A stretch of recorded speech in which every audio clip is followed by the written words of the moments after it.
Doctor B Jayaraj, ആദ്യം സ്ഥാനാർത്ഥി പട്ടിക പ്രഖ്യാപിക്കുന്നത് ചില്ലറ കാര്യമല്ല, തർക്കങ്ങളില്ലാത്തതിൻ്റെ ഒരു സൂചന കൂടിയാണ്. പക്ഷേ തളിപ്പറമ്പിൽ കണ്ടിരിക്കുന്ന ഈ അവസ്ഥ, പാർട്ടിയുടെ തട്ടകത്തിൽ സംഭവിച്ചിരിക്കുന്ന ഈ പൊട്ടിത്തെറി, അതിനെ താങ്കൾ എങ്ങനെയാണ് കാണുന്നത്? ടി കെ ഗോവിന്ദൻ എന്ന് പറയുന്നത് ഒരു ചെറിയ മത്സ്യമല്ല. ടി കെ ഗോവിന്ദന്റെ ഒരു വാദം എന്ന് വെച്ച് കഴിഞ്ഞാൽ, ഈ പാർട്ടി സെക്രട്ടറി ഗോവിന്ദ മാഷിന്റെ ഭാര്യയെ മത്സരിപ്പിക്കുന്നു, ഭർത്താവില്ലെങ്കിൽ ഭാര്യ മത്സരിക്കട്ടെ എന്ന് പറയുന്ന ഒരു ന്യായമാണ് ടി കെ ഗോവിന്ദൻ എന്ന് ഉന്നയിച്ചത്. പക്ഷെ നമ്മൾ ടി കെ ഗോവിന്ദന്റെ ചരിത്രം എടുത്ത് പരിശോധിച്ചു കഴിഞ്ഞാൽ, ടി കെ ഗോവിന്ദന്റെ ഭാര്യ അതേ ഏരിയ കമ്മിറ്റി സെക്രട്ടറി ആയിരിക്കുന്ന സമയത്ത് അവിടെ പഞ്ചായത്തിലേക്ക് മത്സരിച്ച് പഞ്ചായത്ത് പ്രസിഡന്റ് ആയിട്ടുണ്ട്. അതിന് ഈ ഭാര്യയും ഭർത്താവും ഒന്നും വിഷയമല്ല, സ്വന്തം കാര്യത്തിൽ വിഷയമല്ല, വേറെ ആരെങ്കിലും. അതുപോലെ തന്നെ പുതിയതായിട്ട് വന്ന ഒരാളല്ല എം ഇ ഗോവിന്ദന്റെ ഭാര്യ എന്ന് പറയുന്നത്. അവര് പടിപടിയായിട്ട് ഓൾ ഇന്ത്യ ഡെമോക്രാറ്റിക് വിമൻസ് അസോസിയേഷനിലൂടെ, യുവജന സംഘടനകളിലൂടെ, SFIയിലൂടെയൊക്കെ മുന്നോട്ട് വന്നൊരു സഖാവാണ്. അതിനുശേഷമാണ് ഗോവിന്ദ മാഷ് വിവാഹം കഴിക്കുന്നത്. അതിനുശേഷമാണ് പാർട്ടിയിൽ സജീവമായിരുന്നത്. ജോലി കഴിഞ്ഞതിന് ശേഷം, റിട്ടയർമെന്റിന് ശേഷമാണ് അവർ വീണ്ടും മത്സരിക്കാനായിട്ട് തീരുമാനിക്കുന്നത്.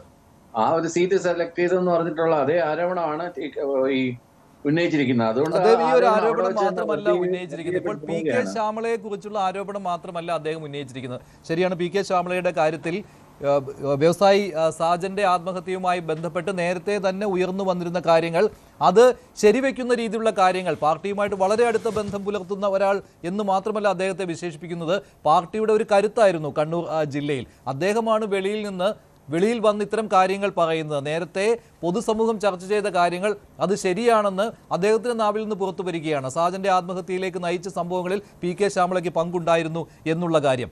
അതുപോലെ തന്നെ പയ്യന്നൂരിലും അതേ കാര്യങ്ങൾ വന്നിരിക്കുകയായിരുന്നുവല്ലോ, പാർട്ടി ഫണ്ട് തട്ടിപ്പിനെ കുറിച്ചുള്ള കാര്യങ്ങൾ, അതും ഇദ്ദേഹം ശരിവെക്കുകയാണ് നടന്നിട്ടുണ്ട് എന്ന്. അപ്പോൾ തളിപ്പറമ്പ്, പയ്യന്നൂർ, ഈ രണ്ട് പാർട്ടി കോട്ടകളിലാണ് വിള്ളൽ സംഭവിച്ചിരിക്കുന്നത്. കുഞ്ഞികൃഷ്ണൻ വിമതനായി മത്സരിക്കുകയാണ്. ഇത് പട്ടിക വന്നപ്പോൾ ഉണ്ടായ ആദ്യ അപശബ്ദങ്ങളാണ് പാർട്ടിയിൽ, അത് നിസ്സാരമായി തള്ളാൻ പറ്റില്ല. ജി സുധാകരനും പാർട്ടിക്കെതിരെ രംഗത്തെത്തി, അതും നിസ്സാരമായി തള്ളാൻ പറ്റുന്ന കാര്യമല്ല.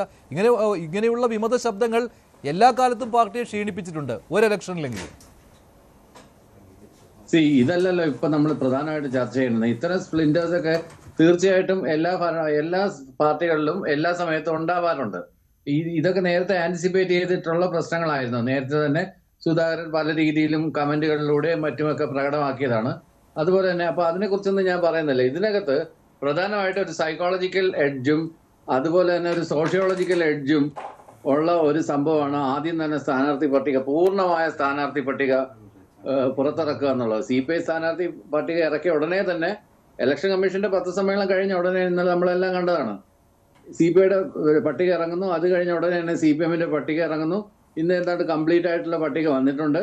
അപ്പൊ ഇതിനകത്തുള്ള ഒരു പ്രധാനപ്പെട്ട ഒരു വിഷയം എന്താണെന്ന് വെച്ച് കഴിഞ്ഞാൽ, ഇവിടെ ആന്റി ഇൻകംബൻസി ഫാക്ടർ വെച്ചിട്ട് അധികാരത്തിൽ വരാമെന്നാണ് ഇവർ ധരിച്ചിരുന്നത്. പക്ഷേ ഇവിടെ ഭരണവിരുദ്ധ വികാരത്തെ എതിർക്കുന്ന ഒരുപാട് ഘടകങ്ങളുണ്ട്. ടി കെ ഗോവിന്ദന്റെ ഒരു പ്രതികരണം അതുകൂടി കേട്ടതിന് ശേഷം ചർച്ചയിലേക്ക് വരാം. പാർട്ടി വിടുകയാണ് എന്ന് പ്രഖ്യാപിച്ചുകൊണ്ട് കണ്ണൂർ ജില്ലയിലെ CPMന്റെ മുതിർന്ന നേതാവായ ടി കെ ഗോവിന്ദന്റെ ഒരു പ്രതികരണം കേൾക്കാം. അതുകൊണ്ട് ആ കാലത്ത് രാഷ്ട്രീയ പ്രവർത്തനം നടത്താന്ന് പറഞ്ഞാൽ ആരും അതിന് മുന്നിലില്ല.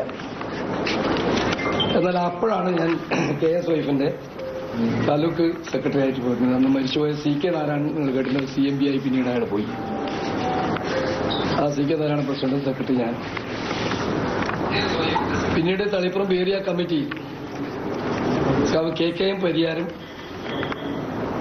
സെക്രട്ടറി ആയിട്ടുള്ള ഏരിയ കമ്മിറ്റിയിൽ ഞാനും MB മാഷും ഒരേ കമ്മിറ്റി മെമ്പർമാരാണ്. ആ കമ്മിറ്റിയിൽ ഞാനും ഉണ്ടായി. അന്ന് ശ്രീകണ്ഠപുരം ഏരിയ വേറെയില്ല.